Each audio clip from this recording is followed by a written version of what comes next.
This is Horror Podcast.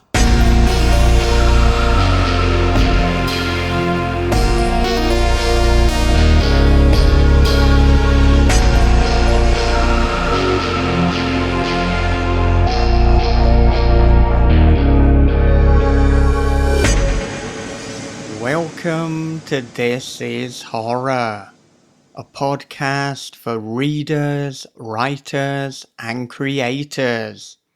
I'm Michael David Wilson, and every episode alongside my co-host Bob Pastorella, we chat with the world's best writers about writing, life lessons, creativity, and much more. Today we are welcoming back Addison Heimann to talk about his 2022 film Hypochondriac and to go deeper into his 2026 film Touch Me, which we previously spoke to Addison about alongside Justin Benson and Aaron Moorhead just a few weeks ago in episode 657. So, a lot that we're going to get into, but before any of that, a quick advert break. It was as if the video had unzipped my skin, slunk inside my tapered flesh, and become one with me. From the creator of This is Horror comes a new nightmare for the digital age, The Girl in the Video by Michael David Wilson. After a teacher receives a weirdly arousing video, his life descends into paranoia and obsession. More videos follow, each containing information no stranger could possibly know. But who's sending them, and what do they want? The answers may destroy everything and everyone he loves. The Girl in the Video is The Ring meets Fatal Attraction for the iPhone generation. Available now in paperback, ebook, and audio.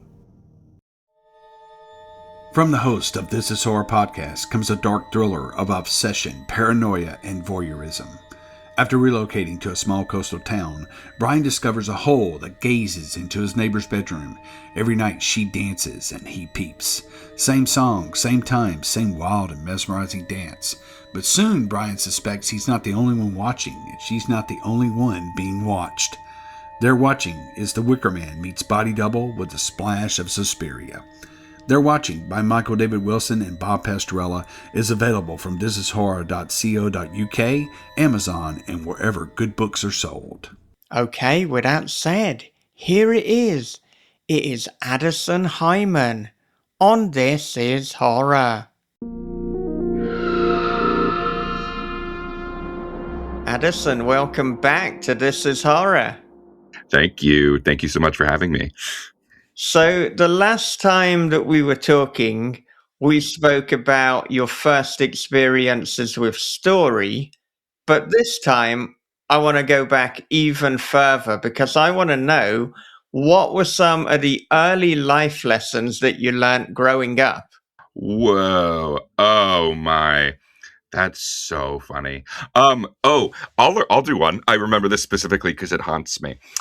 So in fifth grade, I got the lead role of the musical Guys and Dolls. Well, not the lead, Nathan Detroit, the other lead. And it was a big deal because it was a K through 8 school, and so a fifth grader got it, and I was like feeling like really, really into myself. But so that's it, where kind of the end of the story hits. But cut to fourth grade, and I have like a group of guy friends who love to rag on each other, and I was like, okay, this is fun, but they always seem to be bragging on me, and it was a Catholic school, and everybody was saying gay then as a way to insult people. And I remember this one day I was out in the playground. And everybody decided to play a trick on me. We were playing tag, and they're like, instead of tagging him, just like full force, just drop kick him in the ass. And I was like, and I didn't know this, so we're going around tagging, and then all of a sudden I just get a full fucking hit in the ass. And I was like, that hurt. And then they kept doing it and doing it and doing it, and then I started crying, and then all those motherfuckers got sent to the principal's office. And then come the rest of the school year, they decided to ostracize me and make sure that none of the kids would play with me during recess. And so I would hide, and I'm okay now. This sounds like really traumatic, but I was 11 and we can move on. But like I was just like ostracized, and the teacher starting to notice, till one day they started playing with me again because the teachers forced them to.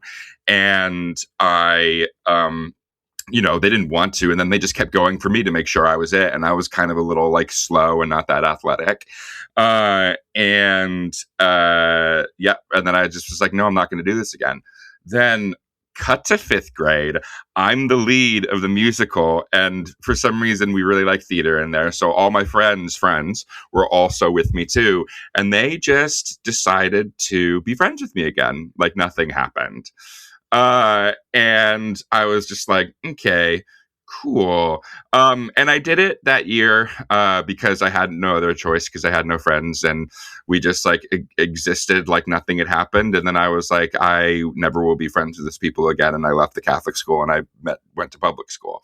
I think the lesson there is that, like, there are certain things that like we kind of accept with friends that we especially when we've had them for a long time, and the forgiveness like of it, or really just kind of the like pushing it down and the placating of it, like really leads to this like nasty friendship that I guess I'm connecting this to Touch Me. This is crazy. I like really didn't think that was going to happen, but we found our way in. Kind of like this idea that like friends, just because they've been your friends, like doesn't mean that they will be your friends forever, or 2, they're good for you. And the continuation of proximity to friendship like is really real, especially when you're younger. And then sometimes when you're older, as like you stay in the same city, or like even when you first move to a city and you find these friends, and then all of a sudden you're like, this doesn't have to happen. And it's not like you have to be like all like TikTok therapy about it, being like, you're not serving me. It's just like sometimes friendships fall away and you kind of realize who we people are, and that's okay too. And, also you're probably at fault, although I don't think I was at fault in 4th grade. I was kind of a loser kid who just like Pokemon and N64. But, it is one of those things where it's like, sometimes friends aren't your friends, and sometimes friends aren't meant to be there forever, and both are okay. And then when I grew up and started experiencing friendship breakups, I was like, you're probably at fault too. But the biggest thing that I've found that leads to the deterioration of relationships is just the lack of communication, because people don't want to have hard conversations, especially in the friendship arena, because they feel like they don't need to, because you don't see them as much. But that just leads to resentment, and then it leads to a blow up, and then it leads to a breakup, or that could have been solved if you had just talked.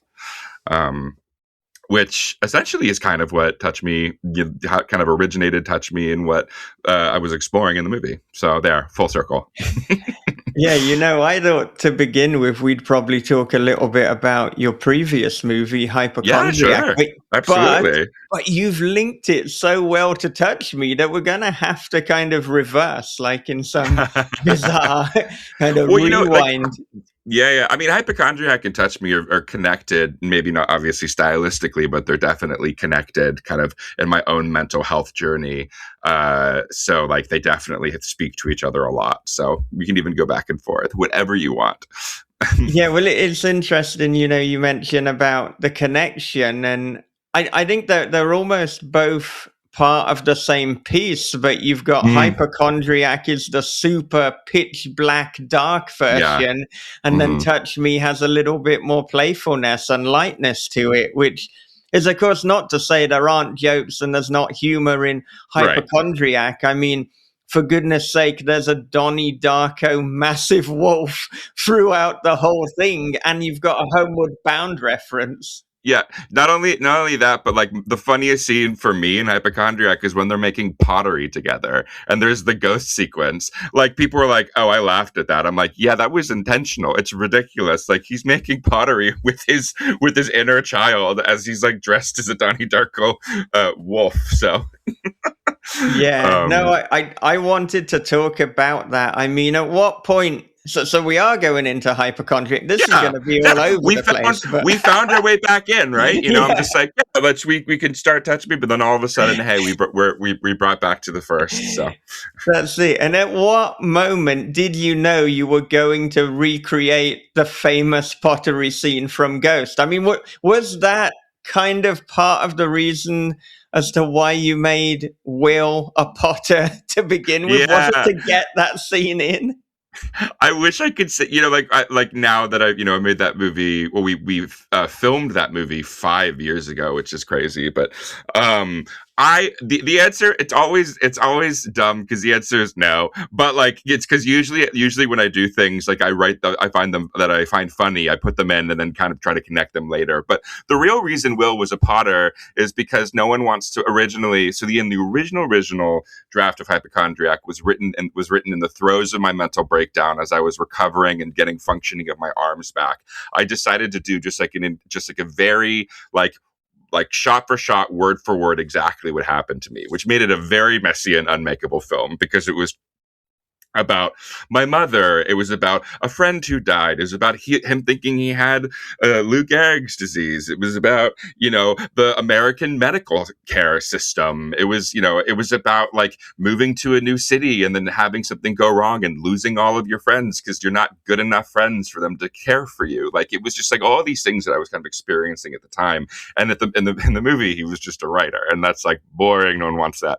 So I basically, a buddy of mine was like, hey, like you shouldn't be this. And I was like, obviously it was just kind of but what I really like about art and pottering or however you is that like I lost functioning of my arms for 6 months after an injury at work with a really terrible boss who was making me do things above my pay grade.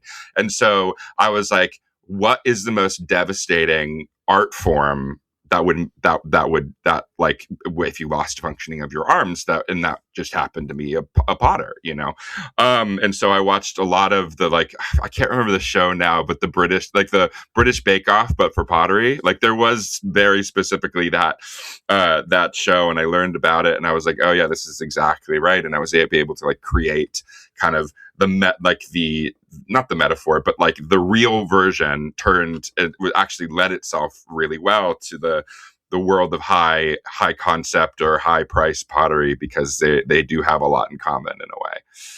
And then I was like, well, now we get to do the ghost sequence.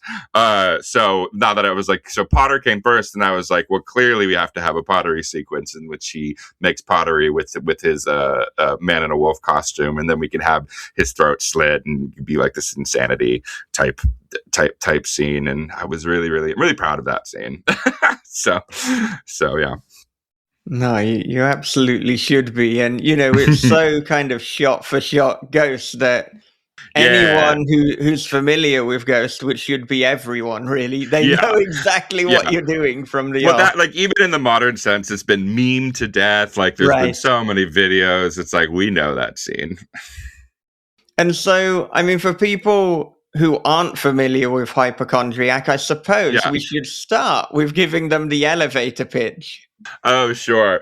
Honestly, it's been so long since I have said the actual outline or the log line, but the way I describe it is just a gay horror movie about my mental breakdown. That's really what it is. A guy whose mother almost kills him in a psychosis when he was a kid, cuts to 18 years later, and he starts exhibiting symptoms of both mental illness and physical illness. And as he goes down into the spiral that is psychosis, he tries to solve it himself while hiding it from everyone else. And as he gets down into the darkness, he starts being visited by a man in a wolf costume who's haunting his dreams and his reality. That is a succinct and very accurate way of putting it. And I mean, you mentioned that you lost full function of your arms for 6 months after a workplace injury. Yeah. I'm not sure if you've ever given the kind of graphic tell-all version as to what actually happened. So, so essentially, the place that I was working at, which I won't name, but I was working as a production assistant, just a PA, on commercial sets, and they paid us like over market rate. So I was just like, wow, this is great. But I had a really terrible boss who was nice, but one of those people that like made you do things that were clearly not in your job description. Like as a production assistant on set, I wasn't supposed to like drive away and get her vitamin B12 or pick up her laundry or do any of these things. Like once in a while as a favor, it's just like, yeah, no problem. Like I'm on the clock, and honestly, like I get paid for when I drive, so not a big deal. But what they actually started doing was deliberately not hire people that were way more expensive to pay daily, and started using me as that job.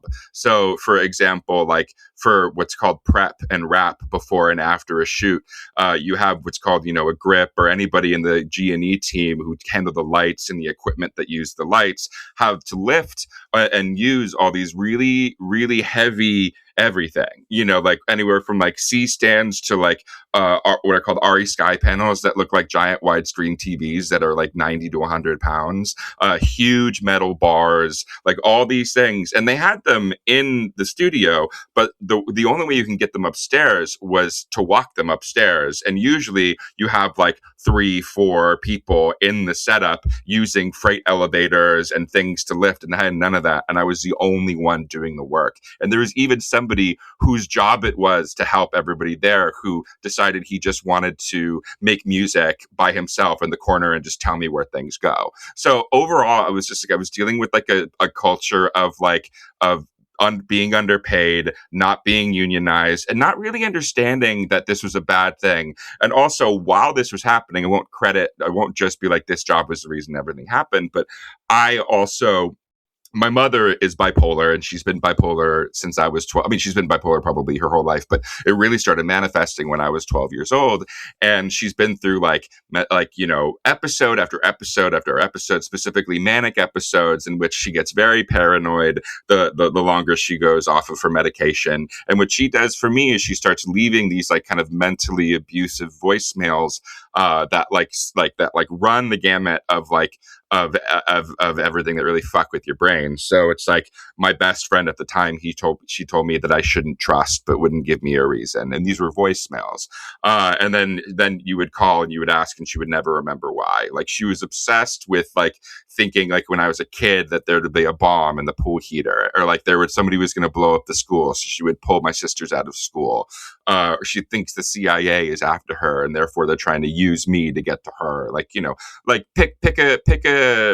Pick a psychotic thought, and like she had them over the course of the like 20 years that like we experienced it. Also, and to be clear, it's like my mother's not a bad person. It's like literally Jekyll and Hyde. Hyde takes over her body, and she's just kind of like taken over almost like a marionette, and like says all these things. And when she's lucid, she's a very lovely mother.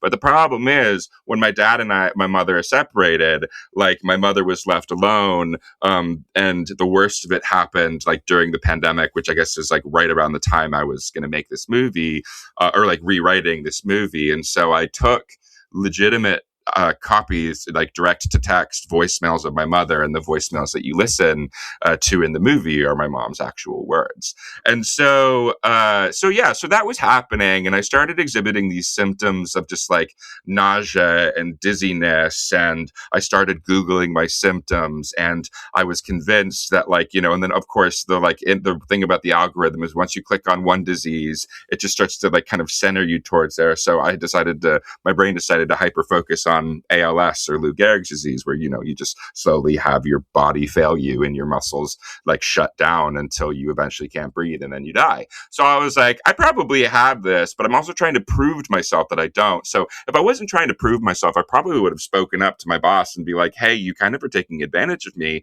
You're having no one here, and I'm getting paid like $200, $250 for 12 hours. And I'm lifting all these heavy equipment up and down stairs, like with no help and no freight elevator, nothing. So I'm doing all these things, and I'm, not exactly at the time the fittest guy, I have a good metabolism, but like I just like, I wasn't the type that could just rip through these things. And I just, one day I was lifting like a 90-pound light, and I felt something pull in both of my arms. And then slowly but surely I started to lose function. And it got so bad to the point where I was supposed to work for them again. And I was in so much pain and could like barely lift food with a fork that I had to be like, hey, I can't do this anymore. And I didn't really give a reason. I just said I can't. And by this point, I'm convinced I have ALS. I've been to a lot of doctors, like kind of funneling through my insurance and realizing that like most doctors in Los Angeles don't even take anything from Obamacare.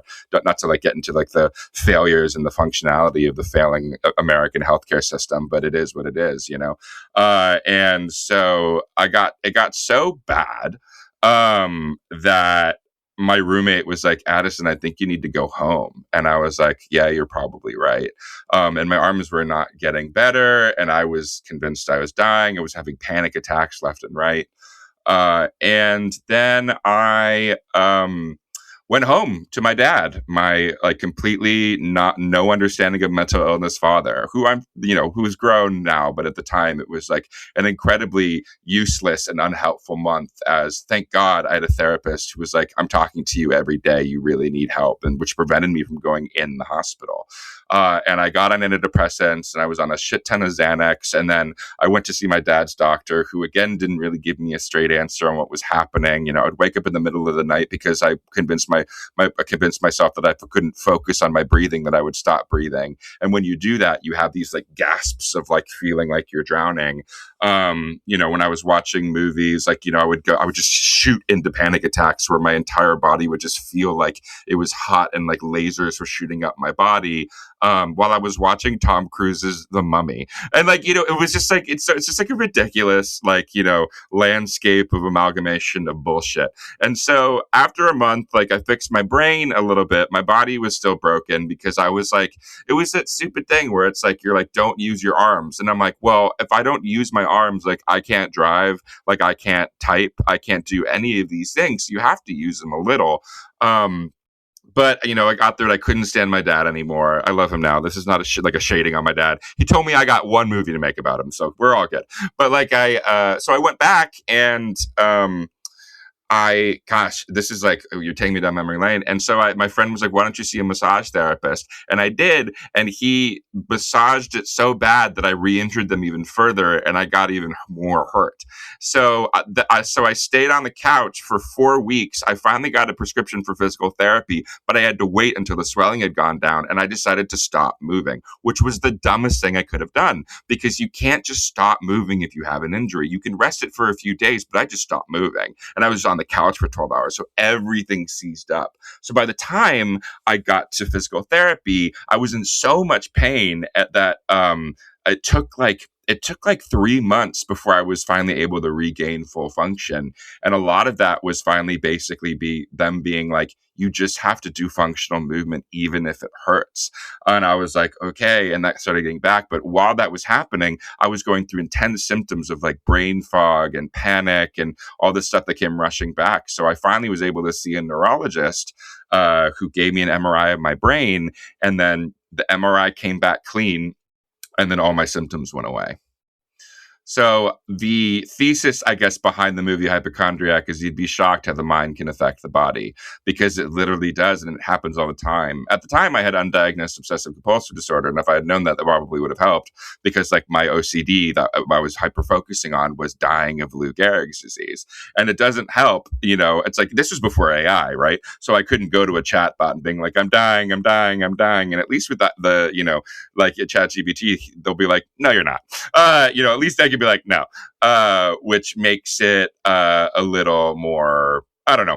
But like at the time I was just like looking at Google, and then at one point I was like looking at fucking message boards about preparing for the end of life for like people with MS or ALS. And I was like, what are we doing? So anyway, once I got the MRI, everything went away, and I also at the time was writing the very original script that was Hypochondriac that became the version that is now.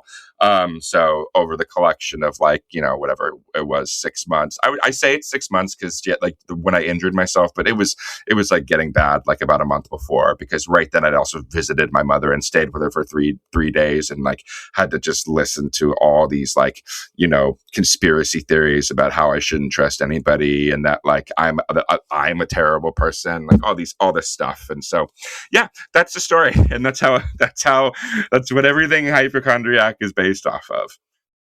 Oh my goodness! I mean,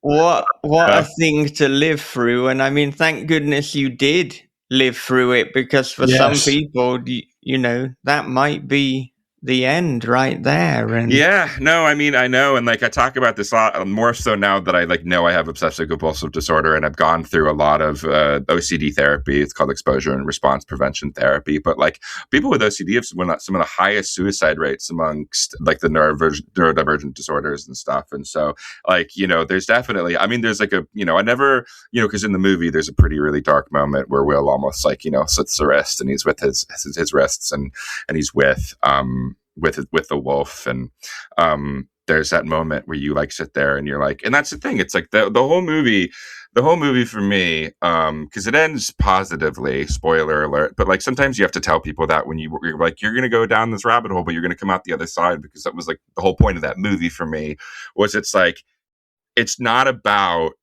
like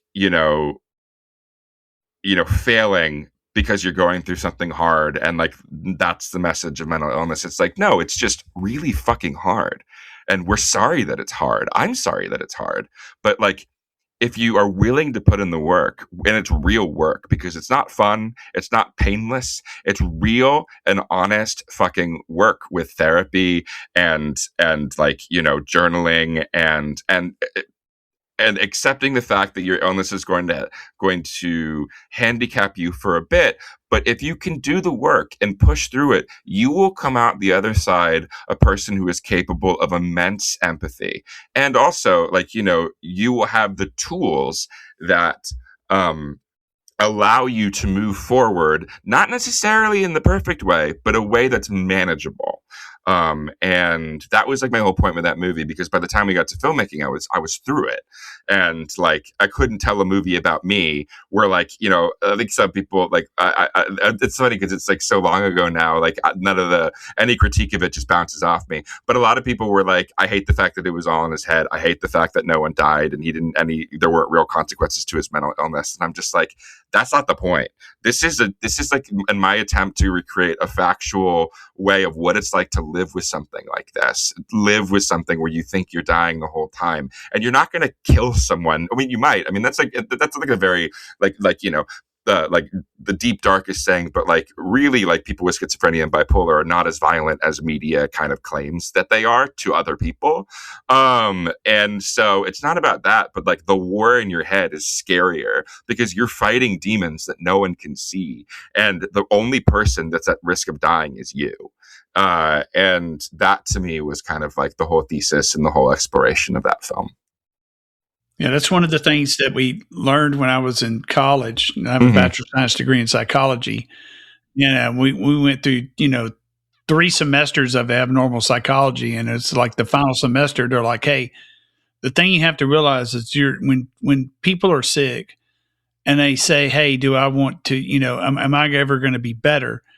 They're thinking that they're going to get cured. Yeah. And you're not going to get cured. You're going to get better. But better doesn't mean cured. Better means that, like we said, you learn how to manage it, and you learn how to not necessarily control it, but live with it. And I think that's important because a lot of people think, well, this is the only thing that's wrong with me. And it's like, no, there's probably a lot of things wrong with everyone. Yeah. We have to learn how to cope with things. And that's the toughest journey in the fucking world. Yeah. It is so unbelievably painful, especially when you're in it, because you can't see the light. And it's like, you just can't. You're stuck there, and you're at the bottom of the pool, and the light's not shining. It is just darkness, and you feel like you're drowning.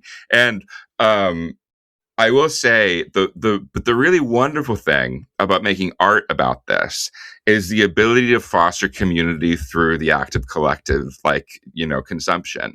So it's like going the most gratifying parts of touring with Hypochondriac on the film festival scene, and then doing like my release and going to a few cities and doing talkbacks and talking with press and doing podcasts, is that like you find a lot of people who have gone through bizarrely, hyper specifically same experiences as you. Like, obviously that's like, well, everybody suffers from anxiety, or a lot of people suffer from like medical psychosis and all this kind of stuff. But then I started finding people who are like, I lost functioning of my arms for 6 months very specifically and couldn't get out of it, or like, because it's like, and also this is the idea, like I've done, or especially like in like the disability community, it's just like, it is one of those things where it's like you become like invisible, because no one wants to acknowledge that you are this close from having some part of your body shutting down. And so it's easier to ignore an entire subsection of people than face it and accept it, because for some reason, like, I guess ignorance is bliss. And that could be, for a lot of the world, that kind of is. But in reality, like, to take it a step further, if you just acknowledged like everybody's kind of issues that they're having and worked with each other to foster a sense of community and support. So when something does happen again, you are not shunned, but rather accepted. And you have done the work to where, let's say, gone are the days of having a mental breakdown for 6 to 1 months to a year, but maybe it gets to the point where you take a couple days and you come out and you're through the other side because you have the tools already given to you. And so it was really lovely talking to other people and like, realizing that like the movie like spoke to them, because like art speaks to me. That's how I become an artist. Like, I don't think like we're changing the world, like, like certain other jobs I think like do more of, but like art does have a profound sense of telling stories about people's other perspectives that we don't experience on a day-to-day, and could foster a sense of empathy that like truly changes people's minds. I go back to the second season of Glee, which is so funny to say, like Glee changed the world, but like at the time, like America was really wrestling with the idea of making gay marriage legal. And here's a show on primetime network television that had a really honest and specific gay bullying storyline that most people who were watching it had never seen in real life. And it spoke to people. And then more media started coming out that was talking about the experiences, and it kind of shifted the landscape of people's opinions on these things. And so like that's why I always want to tell stories that like, especially in the genre space, because I think in the genre space you have a easier way to speak to people, because you're also like scaring them or making them laugh or like talking about it through the side. And that's always what I want to do with my art. That's like, I guess, my calling or my purpose, as it were. Yeah. Do you think in kind of communicating these messages through genre and through horror, you can actually be more honest and more authentic than if it were to be, a non-genre story? I think like, I don't want to say it's easier or better. I just say like it's different. And I feel like, like I was like trying to find an example, like Hamnet, for example, which is like dealing with the grief, but it's very much a drama. And if somebody who like is maybe at the start of their journey about dealing with the profound grief of someone may not want to watch a movie about the death of a child right off the bat. So it's like, but like, and maybe you will, but like it's more of like, you potentially have the sense to like work yourself up if you're not ready for something like that. But I think it's why, for example, something like stand-up comedy could like lead to healing as well, because there is a certain subsection of like things of like, well, like you're talking about only someone who's been through the death of a child can stand up and do a stand-up comedy routine about it. And then that makes you feel seen in that kind of sense. So that's what I kind of feel like with horror, right? Is it's like it might be an easier, more palatable thing to kind of get people into seats or to watch them. It doesn't mean that the journey isn't necessarily any less any less kind of affecting. In fact, sometimes it can be more so, just with the fact that we're going larger than life.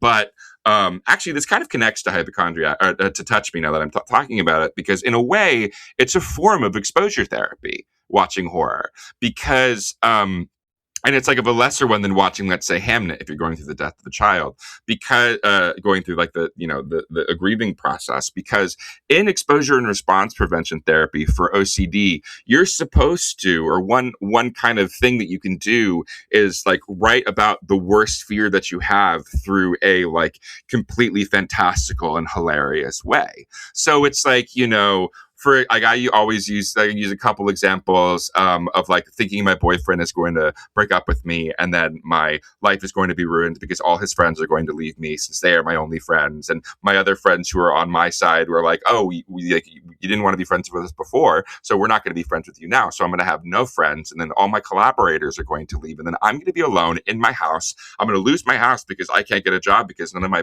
friends or collaborators want to work with me anymore, and so I'm going to have to sell the house, and then no one's going to want me to go back home. I can't start over. So I'm going to take a knife. I'm going to slit my wrists and I'm going to die. Like, that is how far you go when you have obsessive compulsive disorder. You go so far down the rabbit hole.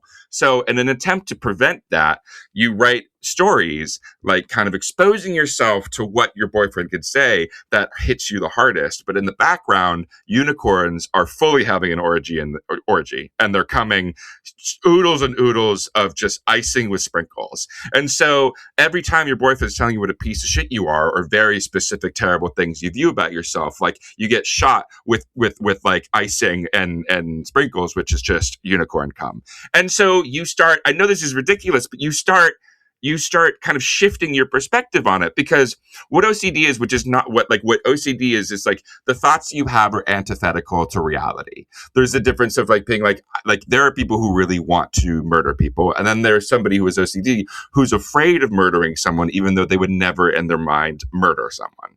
And so yeah, that's what you do. Is so, and in a way, that's kind of how I view what horror and genre and science fiction that's about things are essentially are. They're little exposure therapies for people that like may or may not be dealing with something hard. And so if they watch that movie, it's easier for them to kind of like take that on without being so incredibly anxiety ridden, because the roller coaster is fun.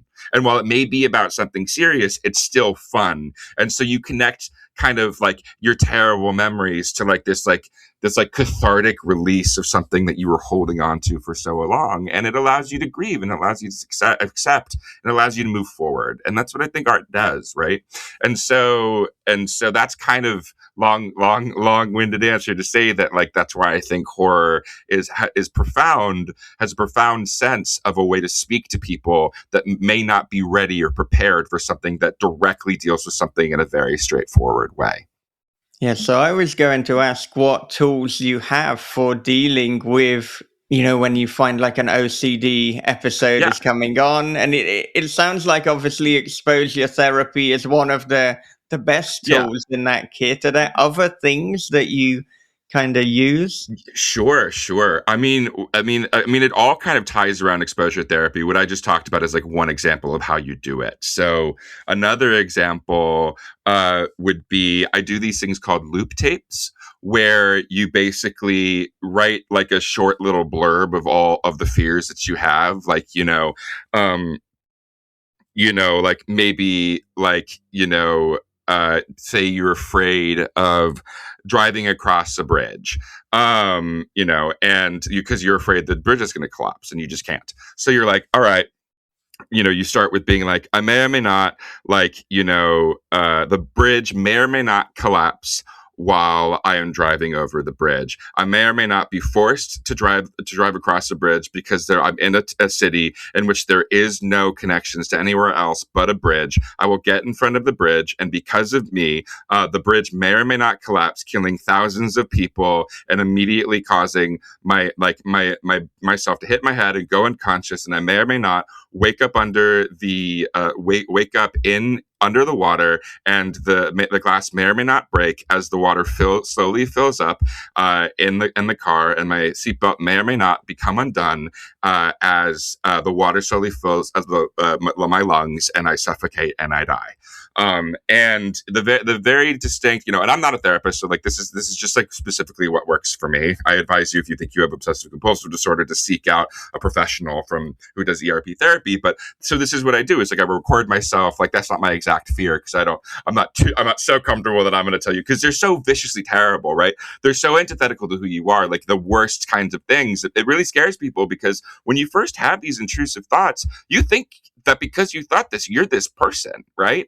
And so it's very reassuring in a way that, even though OCD is like literally, reassurance is the devil of OCD, because you'll never be able to 100% be sure of anything. So it's trying to be comfortable in the uncertainty. So what I said when I was talking about that may or may not loop tape, you have to keep saying this may or may not happen, because you're never 100% sure. And when you're listening to it, they have what's called the SUD scale. It's just like a 1 through 10 scale of like something that makes you anxious. Generally, for me, that makes me incredibly anxious, because I start imagining exactly my truth. And so I would listen to that and will my anxiety into existence. And then I would just sit there and listen to it, tell myself this may or may not happen, and don't engage in what's called reassurance practices, which are, for me, let's say, like, I think someone hates me, so I'm going to see if they follow me on Instagram. Or like, me like convince people hate the movie, so I'm going to like aggressively check Letterboxd and IMDb over and over and over again, and really focus on the negative reviews, like stuff like that. Like there are more, serious versions of that, but you basically don't engage in the things that cause you to spiral. And you sit there with your anxiety for 45 minutes as you listen to yourself on the loop tape telling you the things that may or may not happen. And eventually your anxiety dissipates, and you try to like track the scale of when it kind of dissipates. You're kind of tracking your anxiety and riding the wave down until you get to below a certain number, and then you can stop.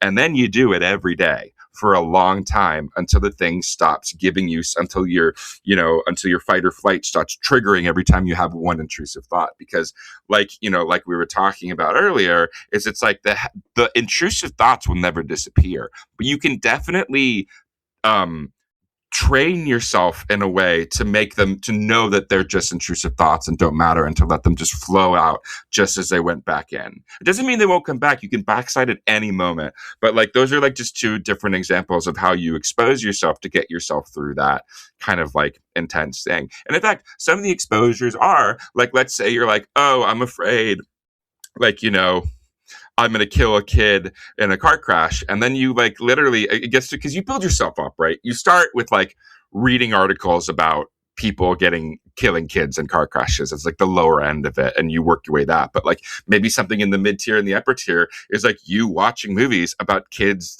dying in car crashes and sitting there in your anxiety for that long. Like you do this. It sounds horrific. It's like exposing it. It's like us as kids going on to rotten.com to see like terrible shit. But like it is that, especially when you've got this kind of constant brain, because your only other choice is to live on the verge of a panic attack for the rest of your life.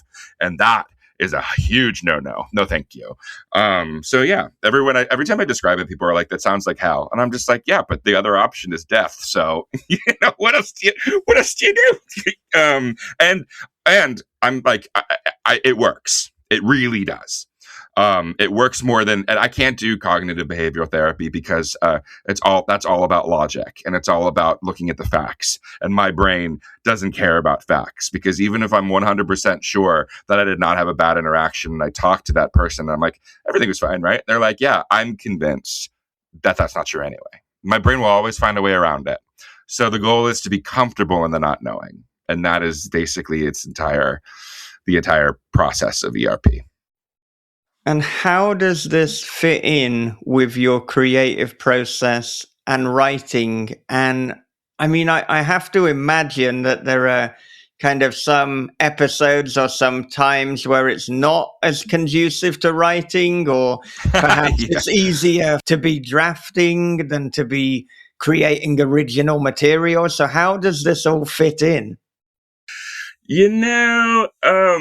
I usually so if I'm in the deep throes of something bad, which has only happened, I would say it got like, so like for the month of December of last year, for example, after I was done with the film festival circuit, I went through a huge deep throes of just like astronomically terrible depression over the holidays, which is no surprise because my mom was manic every fucking December. So it's like, it happens. It's inevitable. I did a couple mistakes that made me really backslide. And those are the times where like, you don't need to, it's like, that's the thing is it's like, a lot the negative feedback loop when you're in that hardcore of a depression, which OCD often triggers, is that you're such a piece of shit for letting yourself succumb to the sadness again. And that kind of prevents you from doing anything. Whereas like the reality is it's about creating very, very specific and short and doable tasks that give you a little bit of dopamine that allow you to push forward. It happened to me really terribly, like right before we got into Sundance with Touch Me, where I almost didn't finish the movie because I was spending 8 hours in the edit with Olivia, our lead, John, my producer, and Jess, our editor, and I was fucking useless, just in the throes of a panic attack for weeks. I forgot this is before I started OCD therapy, and then Olivia, which is the reason like we both bonded so much, and I think one of the reasons she's so good in this and Touch Me is because we bonded over our obsessive compulsive disorder. And while I knew I had it, I hadn't gone through this specific type of therapy, and I became like an overnight person where I would wake up at 7 p.m. and stay up till like 10 a.m. because it felt safer because no one was up and no one felt like they could judge me. And I could barely edit the film because I was on such lack of sleep when I had to be there. And so they finished it for me. I'm honest about that. Like, like the last, like, cause it happened like about the last week before we finished. So it wasn't like I was absent the whole time, but they had to bring it to lock for me. And then I started OCD therapy, but I wasn't well enough to do the work. Cause I would just do it when I had my therapy session, but you really have to do it every day. So I would say like for me, not that I wish or hope that I have like a new breakdown, but the cycle of mental illness means it's inevitable that you will have it. It's just the hope is that you do enough work on yourself that becomes shorter and shorter. So that they're more like colds than like a 3-month bout of like, I don't know, pick or choose some illness that lasts that long. So, I tend to, but the weirdest thing, and this is the thing, is like, I would never do this. It's a bit like, a Phantom Thread where like the guy who works so hard needs to be made sick by his partner in order for him to feel better about himself. And I don't treat these mental health moments as vacations, but, from time to time, there is some kind of what brings you out of it, or what brings me out of it, is you start finding purpose and meaning in life again by doing these like very specific tasks. And then I'm able to, from there, take that experience and then narrativize it and then start outlining, because that's what brings me out of it. It's like the want or the need to create after I've like realized something during the throes of my I don't know, it's like I'm dying of consumption, and all of a sudden I'm out and it's like, oh shit, now I have the breath of fresh air to understand it. But I would say like, regardless of whether this happened or not, my entire life, my entire goal is to try to understand the illnesses that I suffer from. So all my movies will be about that, really, right? So it's like, usually when I'm getting out of like a throw of it, like a new kind of like interesting way to explore it will come through. And I think that's kind of where I take it. And then I get excited and write through it. And then, inevitably we'll go back down again. But it's kind of when like things get rocky. And I also have ADHD, which like ADHD and OCD is a nuclear bomb waiting to blow up, because not only do you have OCD, but then your inability to do basic tasks gives you so much shame that other people can just do naturally. so then I've started doing, like body doubling, like with my therapist and my boyfriend, where it's like, if someone's just there, I can do a lot of stuff. And I'm starting able, because this happened to me. It's like, after the release of Touch Me, which just happened, like 2 or 3 weeks ago, I think I couldn't wake up and brush my teeth. And I was like, you're such a fucking piece of shit. You can't stand up and brush your teeth. And now 3 weeks later with my therapist, and like, I'm able to brush my teeth, floss my teeth, wash my face, make breakfast, drink coffee, start my day, have a full day of work. But like you don't get there overnight. You start by doing the babiest of tasks, and that leads you again to be creative and find purpose in life. I went about a run of different places, but yeah, that's essentially kind of, how I find it in my writing. It's always like a retrospective that gives me a new idea and then that gets me excited to move forward. You mentioned bonding with Olivia Taylor Dudley over, your shared OCD. And I mean, you can just tell from the start, from that 8-minute monologue that she absolutely nails in Touch Me, just how much she intimately understands the material. And I fell in love with the film from that opening scene. Yeah. Yeah, bringing back to talking about exposure and response prevention therapy, it's such a shame, but also highly necessary when a film comes out and you have to start telling people the synopsis, because no one's going to watch a movie with a very basic poster that goes, 2 best friends go to the house of someone who claims they're going to change their lives. And people are like, pass. But it was written in a way that you don't know that Brian is an alien until the end of the first act, when, Craig sees the clip of her fucking the alien, and she goes, and he, it's like, that's when you find out. And so that monologue is written as an exposure and response prevention exercise, where the monologue is being told as if this woman was abducted by an alien, but in reality, it was kind of like used as an exposure to make things more fantastical for what we can kind of glean to be some type of abusive relationship. But then the kind of like twist of it all is the reality is like, of course, like it's real. But and so like that, I think, was like, for me, that was like Olivia's in, but also because she understood like kind of everything that was happening and had kind of experienced certain things in terms of having, a narcissistic personality disorder, person, or like somebody who gets you, or like having a relationship with, anything. It's like a person who like, is bad for you, or heroin, or cigarettes, or alcohol, or, video games, whatever you want to take, whatever gets you addicted, or whatever makes you avoid your problems. That's what this whole monologue is about. And it was the first day on set. It was the first thing that we shot. She had shot a movie, like just finished shooting a movie like 6 days prior. And never mind the fact that this was not the original Joey. The original Joey I developed this movie with for 2 years. And then Olivia stepped in, and it turns out like she fit the part like a glove, and was able to create such a, and it's like, there's no shade, because this happens all the time with actors, because they don't have the kind of like career that we do is like, we spend like 3 years on a project. They just need jobs, like in like a very different world. So when like Hollywood calls and it's something much bigger, like there's no like maybe there's a little bitterness, but then you get over it because it just happens. But things sometimes work out for a reason, because we found Olivia, and seeing her do that monologue and seeing her really truly live and go to those places, it's, in my opinion, one of the only reasons the movie kind of connects itself, because of her performance. And it's just astounding that was the very first thing she shot, and it was the very first take that we used. And it's so perfect how you're also playing with the reliability and unreliability of the narrator, of mental health, of intrusive thoughts. It's like everything is packed in. And, that's even before we've mentioned that actually what she says in 8 minutes, yeah, kind of spoiler, is the plot of the entire is it film. literally yeah, no, I know. And it's like, that's the thing, is, to me, I knew I wanted to do it that way, because like my concept and the filmmaking of it was going to be so astoundingly like homaging of a lot of the different things. We were going to go through so many tonal mashups. Like, I didn't want to also add the fact that, like, all of a sudden I'm just going to thrust you into a world in which there's like practical tentacles and all this stuff. And I think what that monologue does, what Olivia does with it, is like immediately puts you like head first, like in the thing in a very palatable way. And by the time the monologue's over, you're like, oh, I think I know what movie I'm going to be in, and I'm ready for the fucking ride.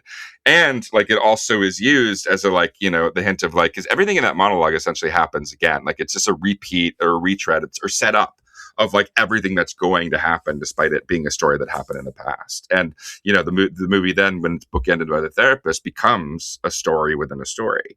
And that, I think, is what allowed us to kind of take more of like liberties and risks with the stylistic nature of what is reality, by treating this movie as a story within a story, and then getting to do very theatrical style lighting, even when we're not on the sets, specifically in the alien world, that are practical and 70s inspired, you know, kabuki theater-esque sets and visuals. That monologue sets everything fucking up. And I'm really glad we did it. I got a lot of pushback on it, but then everybody saw it and went, I get it. That's actually the only way this movie can move forward. Like, can you imagine all of a sudden, like 5 minutes in, they're like, oh yeah, there's a porn sex tape with the dude fucking in, like, with the girl fucking a tentacle monster. And we're just like, yep, all right. Jesus fucking Christ, here we go. But yeah. I mean, if anyone were to do that 5 minutes in, it would be you, Addison. I think you made the right choice with the 8-minute monologue. Yeah. The thing that really kind of blows me away is that, and I love it when any artist does this, a writer, a musician, or anything like that. It's like you have these unwritten rules that you're like, and one of them you don't open with a monologue. And my thing is this. Is like, if you're going to do something like that, you knock it out of the fucking park. That way no one can complain about it at all. Yeah. And that's exactly what you did. It's like, if you have to know what you can't do and then go, you know what? I'm going to do it, but I'm going to do it so well that there'll be no complaints. And I mean, anyone complaining about this, the movie's just not for them. Mm-hmm. And that's like something I realized too, right? You know, like there was like, you know, we were always good. This is why I like had to get off Letterboxd, but it's fine because I'll talk about it, because it like, I went through a whole questioning of myself as an artist as I was going through the release, because like, as you know, the goal of this movie for me was, it's like, all right, I made my first feature. Now the second feature, I'm already going buck wild, but I'm going buck wild. So I can't pull my punches here. I can't make a kind of this. I can't make a kind of this. This has to be the boldest choices that you can make throughout the film. But in my mind, I'm like, when we got into Sundance, I was like, we made it, baby. I got to the top of the mountain. It is like, my life is, my world is going to change. And I would like have these moments of like, oh my God, my world's going to change. I made it to the top of the mountain. And then I got to Sundance, and then the clouds cleared from that mountain. And then the scariest fucking mountains with like wildebeests and like fucking demons all of a sudden showed up. Then they were like, oh no, now you have to climb that. And I went, oh shit. And then like a lot of people loved the movie, but then there was like a, you know, user related backlash to it as well. And then I started, especially like with people being very like, and I don't think it's unfair criticism, especially if you don't like kind of lock into the movie, of like the tonal visions of like trying to like make light of certain things and then immediately kind of abut it with something that is dark. And I started really questioning myself as an artist. I was traveling the world and it was so fun, and I had met so many friends, and it was so cool to see audiences from different countries react to the movie. But at the back of my mind, I stopped watching it because I was kind of embarrassed that like this was how I chose to explore topics of mental health and sexual trauma that like happened to me and like some of the people closest to me. And I was like, did I do something wrong? And especially during the dramatic scenes, I would watch it and like get really uncomfortable. But then later in the festival world, when I started getting towards the release, I kind of sat down and forced myself to watch it again. And I'm like, no, Addison, the reason you're getting uncomfortable with this part is because these are the parts that are necessary for the rest of the film to work.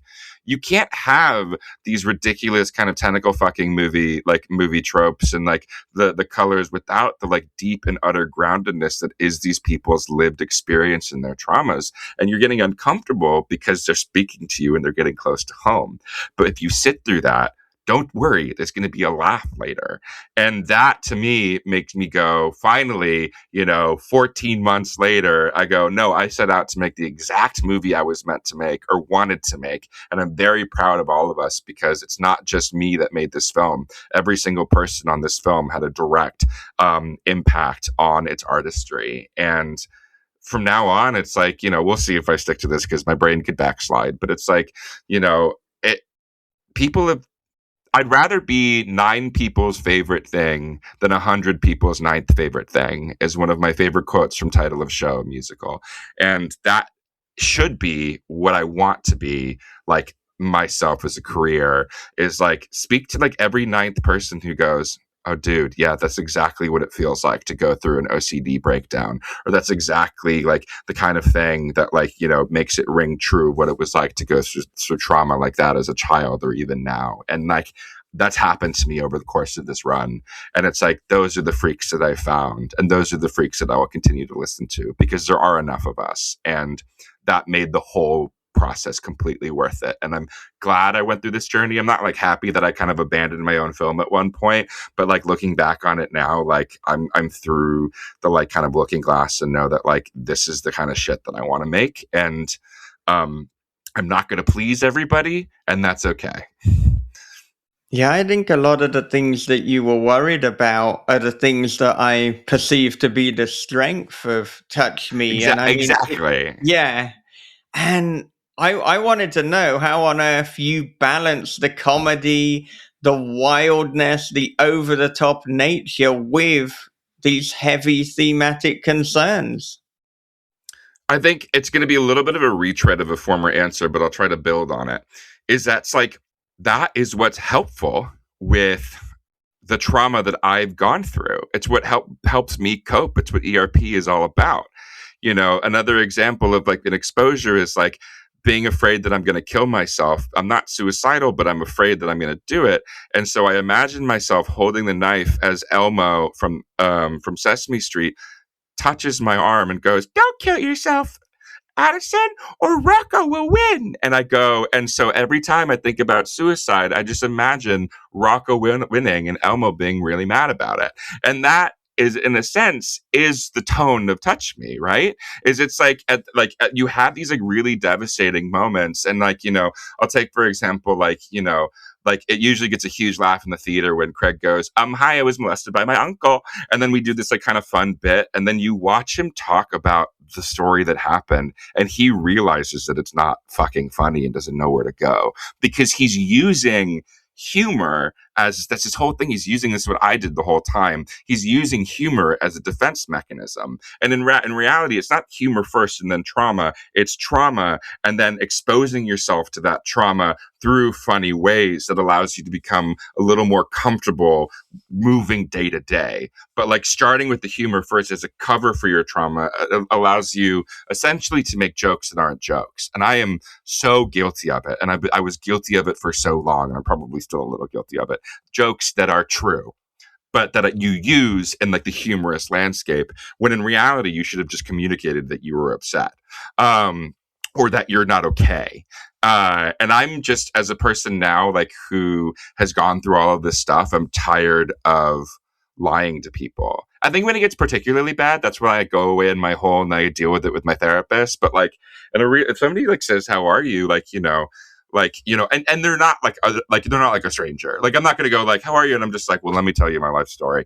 It's more just like, you're talking with a friend and you're just honest about it rather than like making jokes about why you're upset with somebody and then people giggle, but they're not jokes. And so it's like that to me is like the journey, right? It's like don't cover it with humor, like change your perspective on it so you're less affected in a way by the things that happen to you. At least that's what ERP kind of like does. And so that to me, it feels like the tone of Touch Me. It's like we start humor and it's the wrong way, then we get drama, and then we like turn it into humor that in a way is kind of the right way of like existing within the landscape of the cosmos that is fucking OCD and depression and anxiety.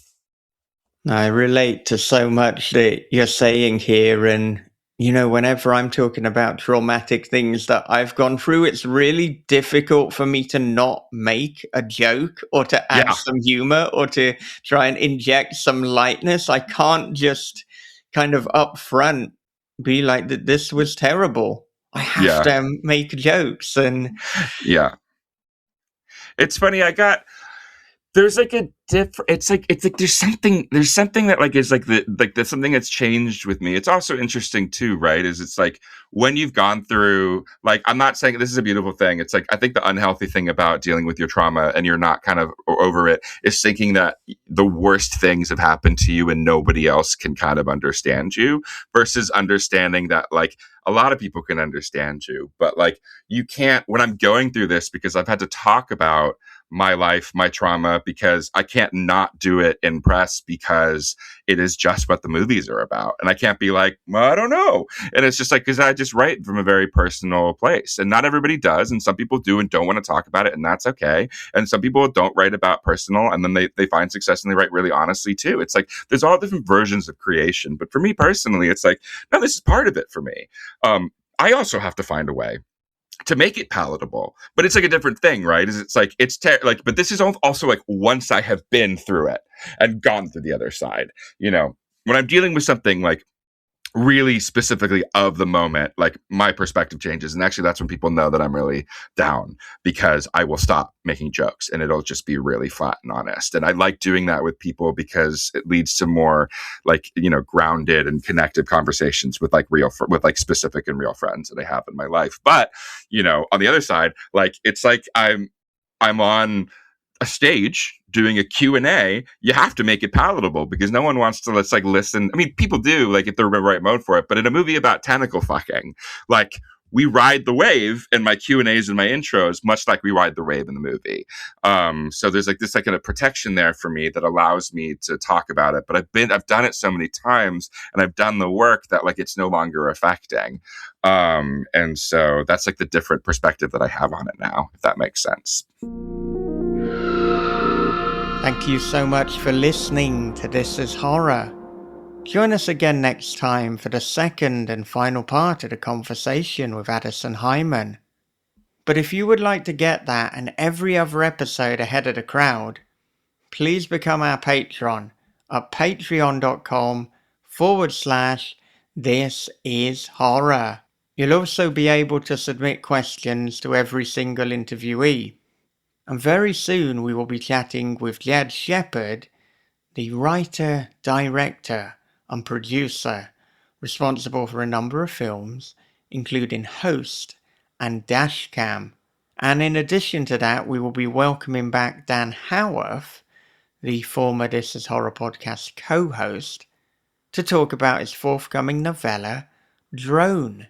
So, once again, if you like the sound of either of those episodes, head over to patreon.com/thisishorror and pledge your support today.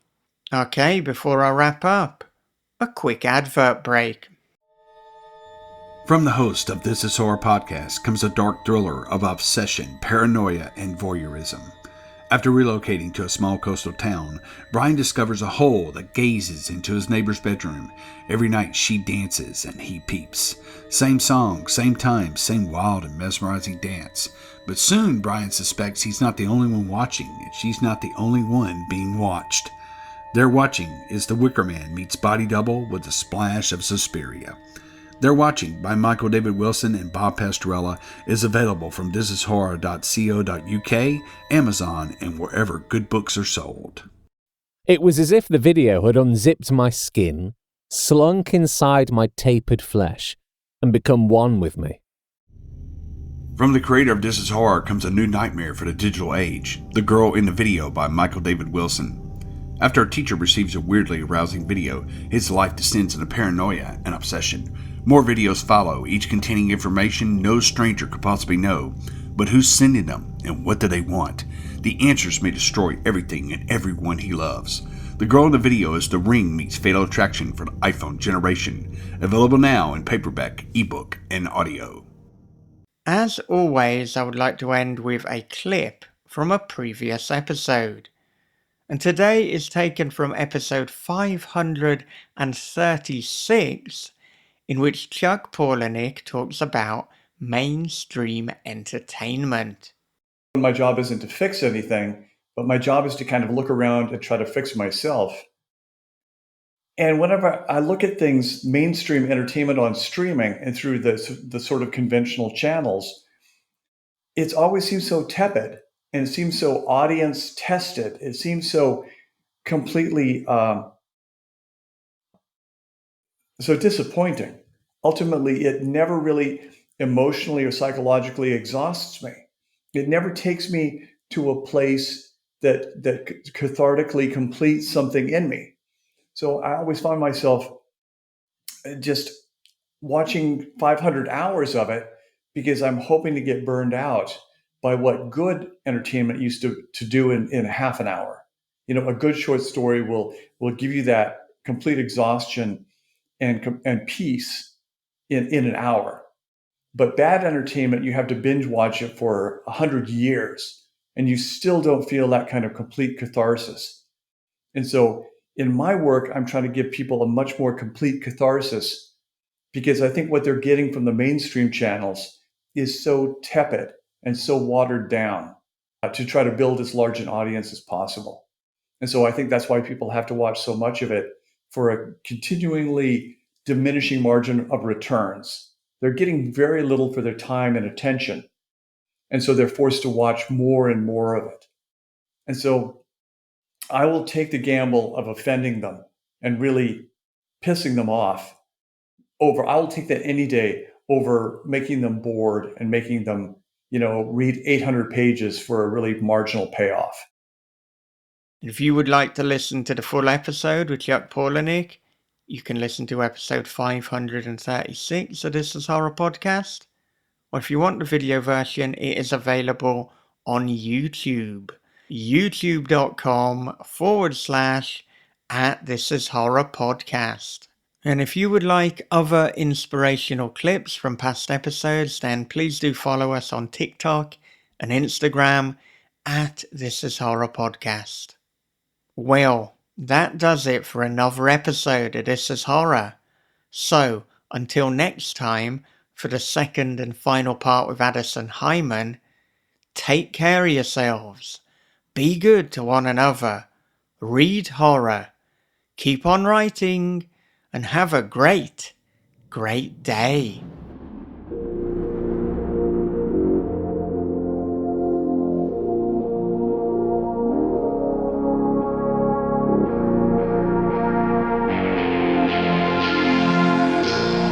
This is Horror Podcast.